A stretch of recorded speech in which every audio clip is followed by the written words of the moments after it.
Almost 200 climbers are trapped on Mount Everest when the Nepalese earthquake strikes. Whoa, inside! 18 people die on the mountain. Keep down! Under the table! Keep down! But some have a miraculous escape. Must be an earthquake. I'm one of the survivors. This is the story of what happened to me on Everest and what I found in the country below.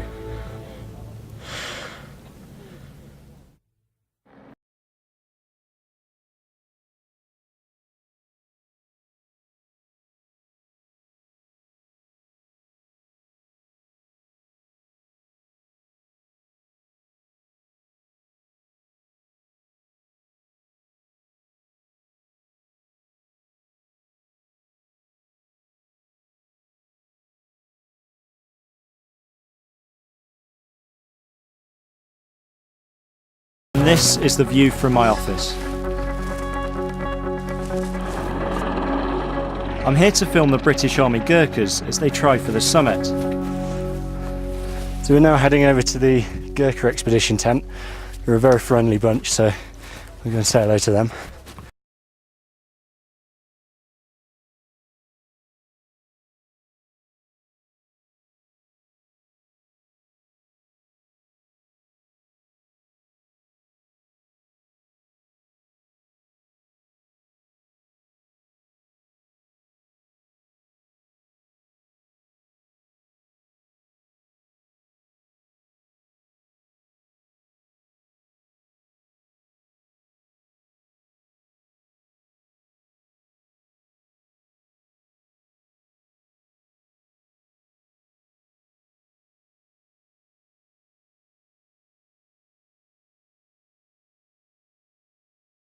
Of Afghanistan, but climbing Everest is still daunting. That challenge and this challenge is different. So there is challenge here. It's not fun climbing, top of the world. I mean, when you sit and look at it from your tent door for the last 2 days, It gets bigger, doesn't it?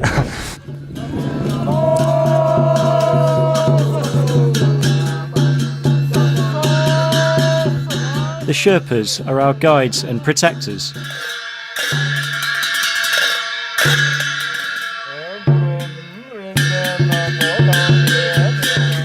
Among them is Kumar, one of the most popular on the mountain.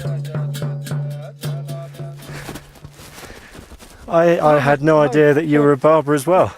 The camp barber, Tenzing. So how often do you do this? And his customer, Pasang Temba. All three will be dead within days. I'll leave them to it, I think.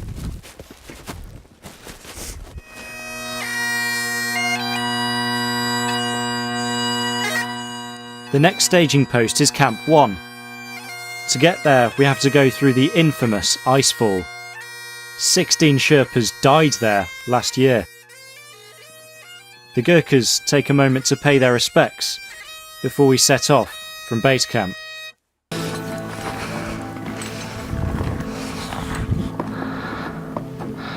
It's a 7-hour climb through a glacier riven with crevasses. The towers of ice are constantly moving.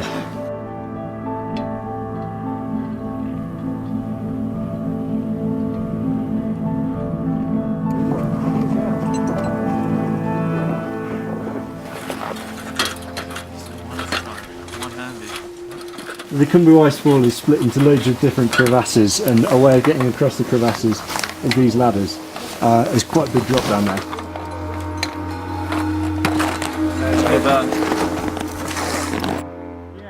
We get out of the icefall just in time. We're arriving at Camp 1 when the earthquake hits. Back at base camp, this is what happens. The ground is shaking. An avalanche destroys much of the camp. Yeah, look. Whoa, inside. Oh, shit. Oh, keep down. Under the table. Close the door. Close the door. Oh my god. Okay, it's gone. It's gone? Oh my god. You okay, Danny? Yeah, I'm okay. I'm fine. You okay? Everybody's okay. You okay? Let's hope You're everything's good. okay. That's big. So many people came on today. I know. Yeah. What was that? Was that an earthquake? Yeah. Must have been an must be. earthquake. Oh my god.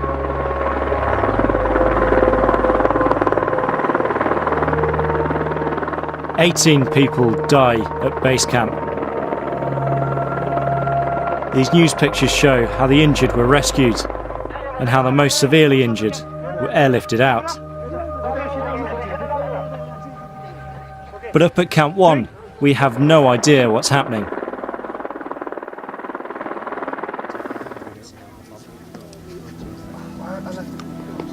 The avalanche has cut us off from the rest of the world. It sounded not like a avalanche that I know of. More along the line of like a lot of avalanches coming from all directions all at once. And then the whole ground started to move. Everything started to shake and shake and shake and shake. It's the worst disaster in the mountain's history, and we're trapped halfway up it. The avalanches keep coming. The ones below us are not dangerous, the ones above are. Our guide shouts a warning each time. One below, one above. You can hear the snow and ice thundering down the mountain. Two below, one above. Take a picture of me looking scared in the tent if you want, but you don't have to, honestly. That's it. Turn the camera around and look at me. I never felt the ground wobbling before yesterday.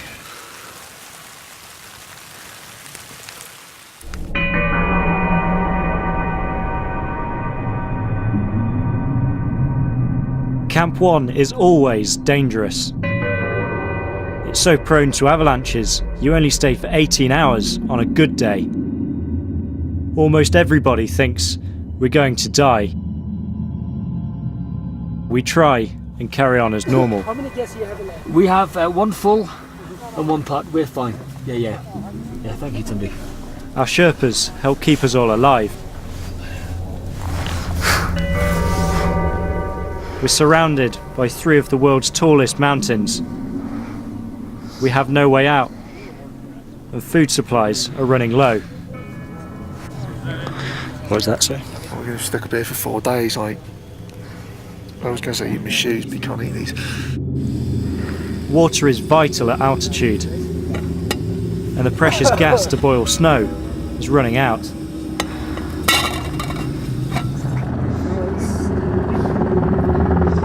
It's 24 hours before we see our first helicopter. A few climbers are rescued. Then the weather closes back in. The Gurkhas take control. I think if we draw up a list of who's getting out and when, chopper-wise, then we can have a look at who's remaining. We're stuck for another 24 hours as avalanches come down.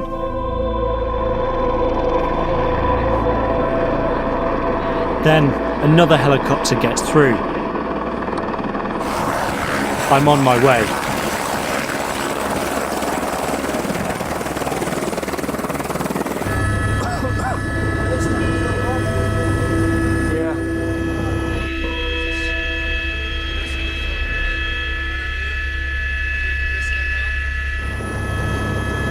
I get my first glimpse of what was base camp.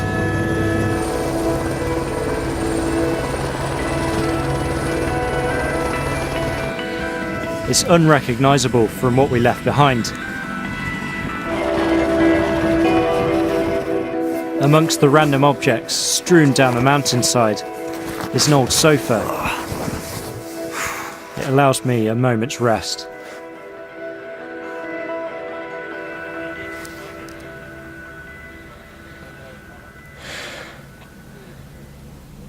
It's the most ridiculous situation I've ever been in.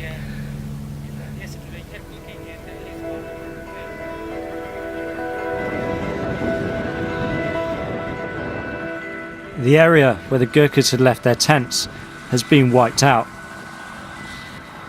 Those near it are either dead or injured. We knew how bad it was because we looked over to the Gurkha camp and it was flat. There was nothing, it was just nothing. And I came back to the camp and found the guys. A couple of them were still alive, but they were really bad. My tent was also directly in the path of the avalanche. If I'd been at base camp, I would have been killed. That was my tent. I would have been so dead. But still, the enormity of the event is only just sinking in. I had global news on to me. I said, I think the climbing's Kathmandu today. But because of course it's like, you know, the #1 story all over the world kind of thing. Yeah. Then it's my turn to leave Everest.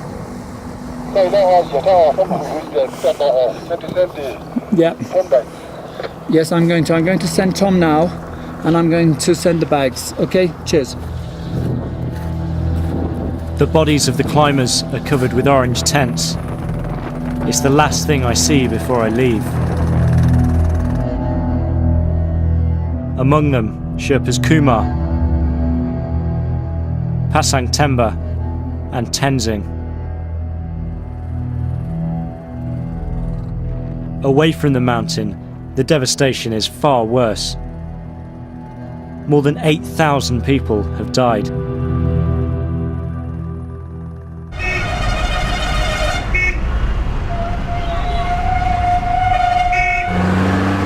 This is Nepal's capital, Kathmandu, a month after the earthquake. Namaste. I've come to meet Tenzing's family. Chiri. Prima. Their father started work as a Sherpa on Everest just 2 years ago. Tell me about Tenzing. What was he like as a person? काम राम्रो गर्छ सबै के ठीक बानी राम्रै छ सबै छ अनि अब के गर्नु अब त्यस्तो भयो उसको मनमा त्यस्तो थियो हामी नि यसरी दुःख गरेर कामेर हामी नि अब जग्गा किन्छु अरु जस्तै अब साथीहरु जस्तै अब भन्छ नि अनि हामी नि यसरी बस्नु पर्छ अब मलाई मरेको अब मर्यो भने त अब छैन मरेकै उ भने म त आउँछ होला मात्रै लाग्छ आउँछ होला मात्रै लाग्छ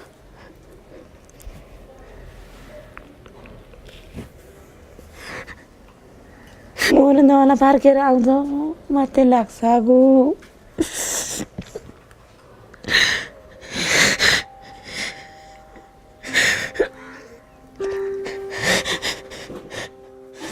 घर बनेको खन्छु बनेको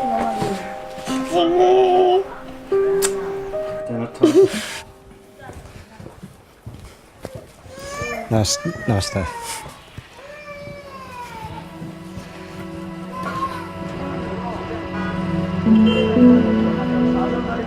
Whole neighbourhoods have been reduced to rubble.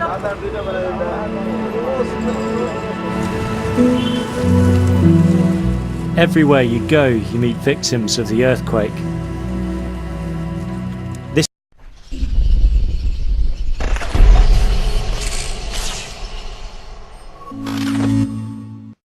is the spot where 7 of Amila's family members died. They were redecorating their home when the earthquake struck.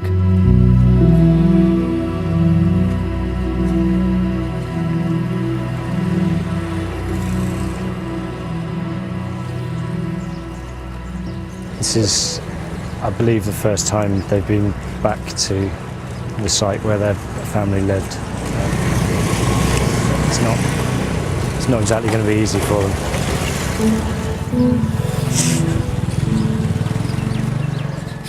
Amila has lost her mother, her grandmother, her sister, 2 brothers and 2 nieces. How will you continue with life after this? के गर्ने भन्ने अब पढाइ लेखेको भए पो जागिर खानी भन्ने जागिर गर्ने भन्ने न पढाइ लेखाइ छ न सिप छ के भन्नु त हाम्रो लाइफमा के नै हुन सक्छ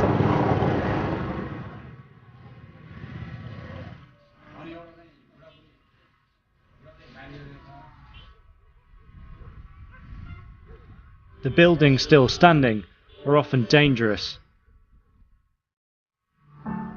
Hundreds have taken refuge on this golf course.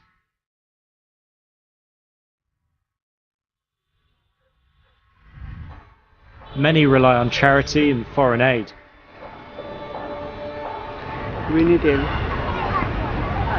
We have 2 babies. I have 1 job. We need food. These people have lost so much, but they retain their hospitality.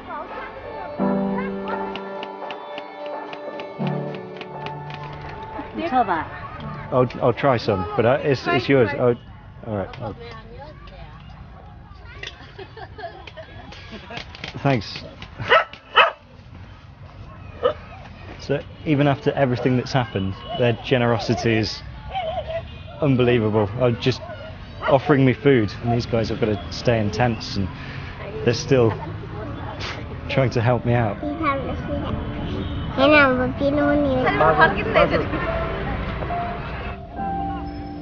If anyone can put this country back together, it's these people.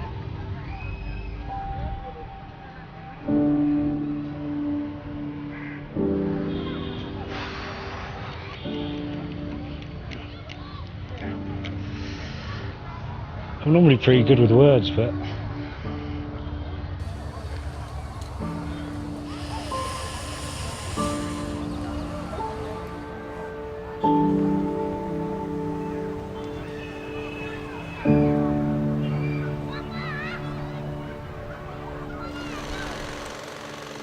it's not just Kathmandu that has been devastated.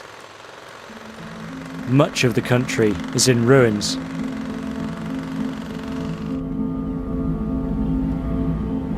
I'm heading out of the city with the British Army. We drive with Govinda, one of the Gurkhas who helped me on the mountain.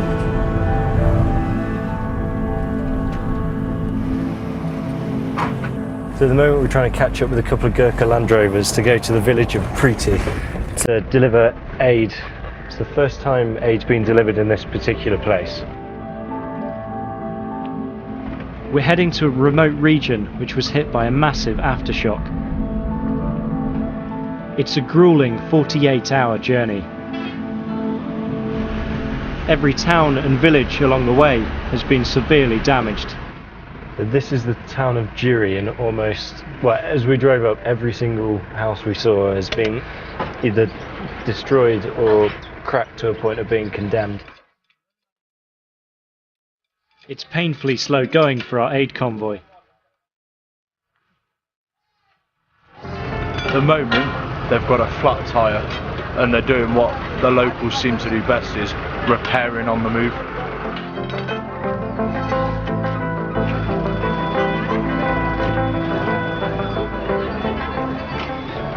So what we're planning on doing is going out to this area for 2 days.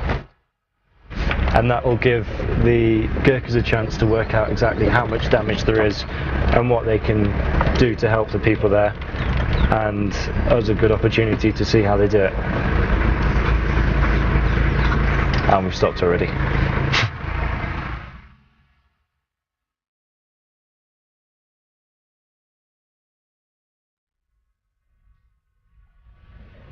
We've come off the cobbled road now, and we're into quite sort of heavy weathered lumps and bumps.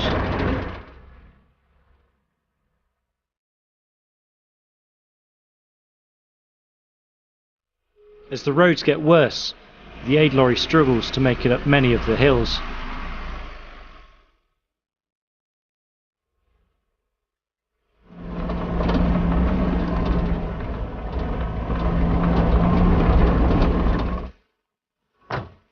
We're just taking a quick break here, and we've noticed just around this corner there's a school. You can see all the blackboards in the corner and the school benches all out on the side.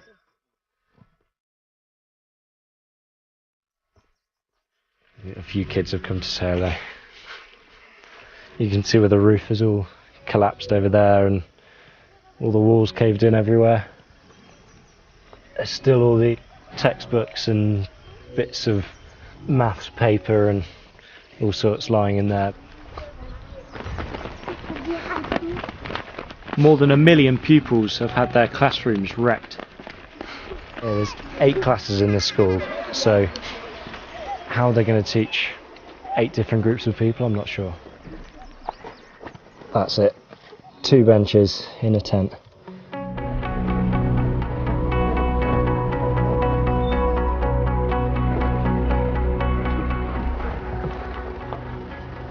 They're in another destroyed village.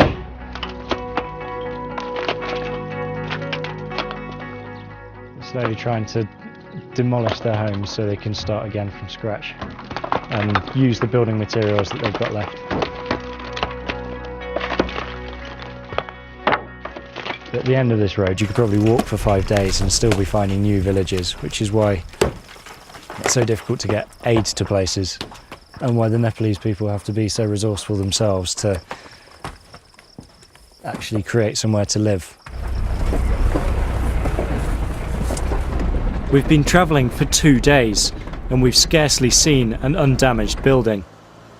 There seems to be another problem around every corner.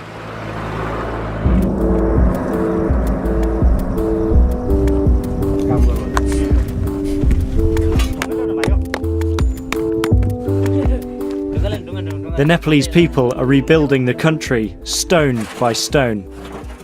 The further we go away from the main road, the more people are helping themselves. And this is rebuilding the road so more supplies can get to them, so more people can help them.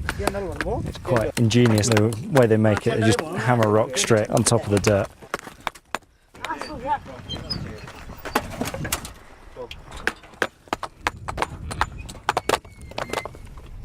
Although we actually have to get past because the British Army camp is just down there, so we've got to see if we can get through.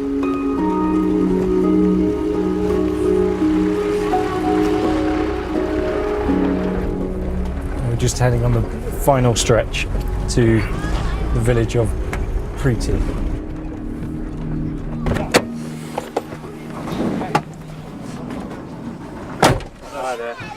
Welcome to Preeti. Staff Sergeant Preeti. Preeti. Is in Preeti. Staff Sergeant Preeti sometimes, yeah. Okay. What I've been doing is, first of all, visiting the welfare pensioners, service pensioners, and the serving personnel. So they're former and serving Gurkhas? Yes, yeah. yes. Visiting their houses and assessing the damage in their building and just checking if they are okay. On top of that, they've been building this temporary structure. We're going to donate that to the school as 2 classrooms. The building is also being used to show the villagers how to construct their own shelters. Obviously, you already seen how resourceful the Nepalese people are. If they see, then they will copy very easily. The old school is too dangerous to use. These buildings will get pupils back in the classroom. Every day, 2 or 3 shock are coming, and they are very much terrified. They are very much afraid, and we only console the students, make them enjoy and forget the fear in their mind, and restart their study.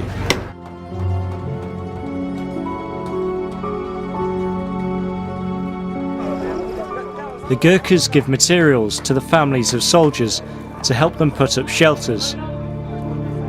But it's a race against time. The monsoon rains will soon make building impossible. 1,400 houses have been checked in the area. Not a single one is safe to live in.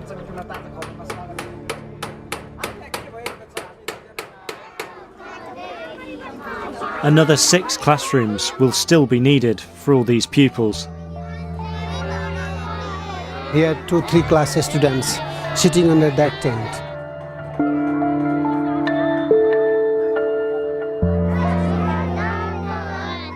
The Gurkhas are moving on to another remote village, and so am I. I'm still haunted by Everest. There's one last thing I need to do. I want to visit the family of Kumar, another of the Sherpas who died on the mountain.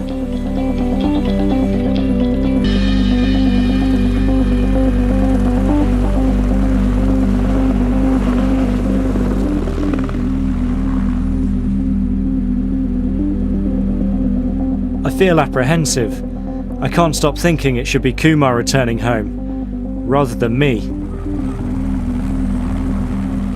Kumar's widow, Pancha, is waiting to greet me. Namaste. Namaste.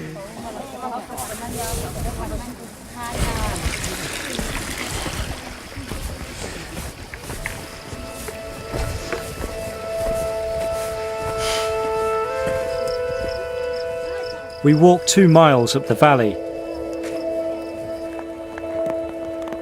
Her home is perched on a hillside. It's a different world from Everest. This is somewhere Westerners almost never come.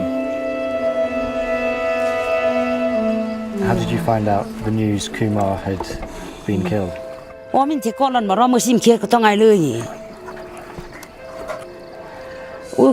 Gas mateo do lo mi tu ti ma u khora che ko nam lo cha sia ke dung sem tuk durwa mi no u mo lo ni chati.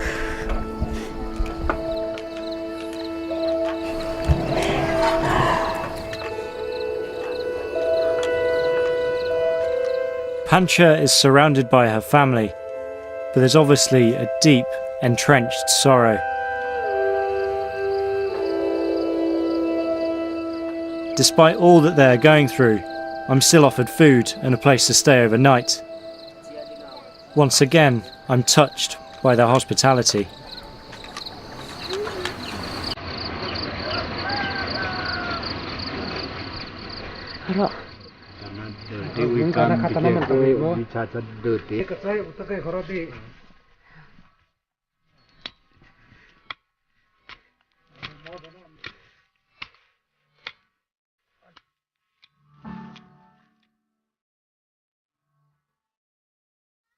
You spend time with the Sherpas on the mountain, but you never quite know where they come from, their families. They're just, you know, a friendly face that wakes you up in the morning and takes you up the hill.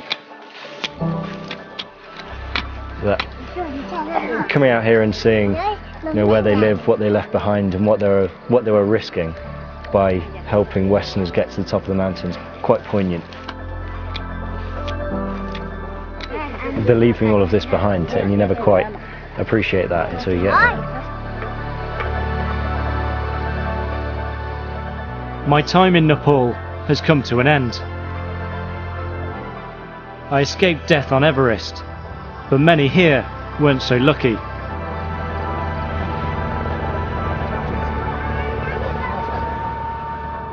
And for those left behind, the struggle to rebuild their country is only just beginning.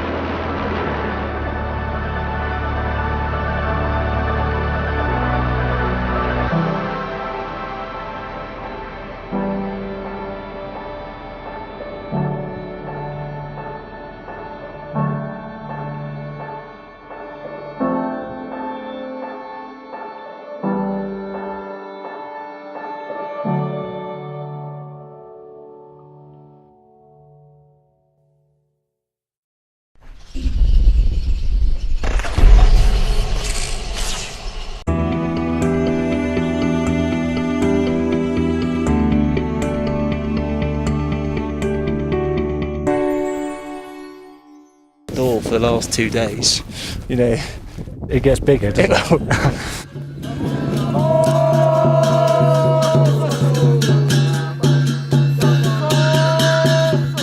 The Sherpas are our guides and protectors.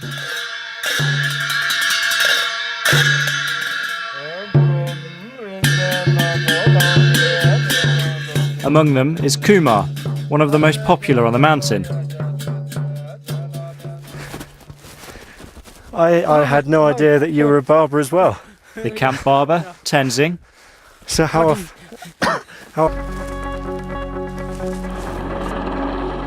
I'm here to film the British Army Gurkhas as they try for the summit. So we're now heading over to the Gurkha expedition tent.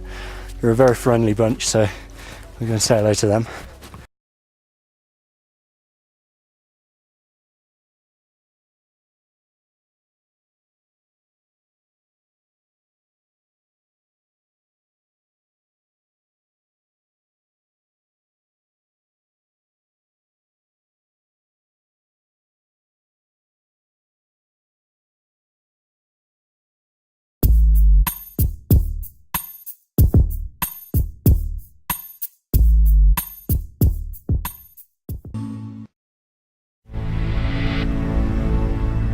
Almost 200 climbers are trapped on Mount Everest when the Nepalese earthquake strikes. Whoa, inside! 18 people die on the mountain, Keep down! Under the table! but some have a miraculous escape. Must be an earthquake. I'm one of the survivors. This is the story of what happened to me on Everest and what I found in the country below.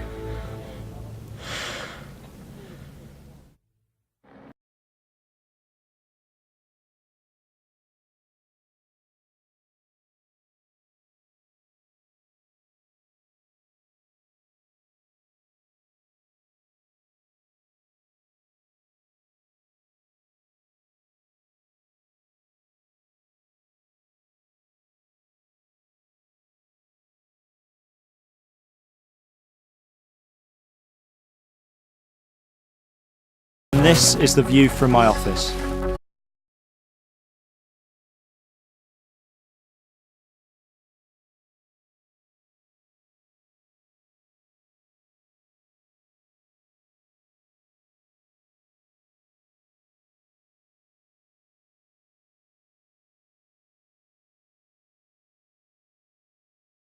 Of Afghanistan, but climbing Everest is still daunting. That challenge and this challenge is different. So there is challenge here, it's not fun. Climbing, top of the world.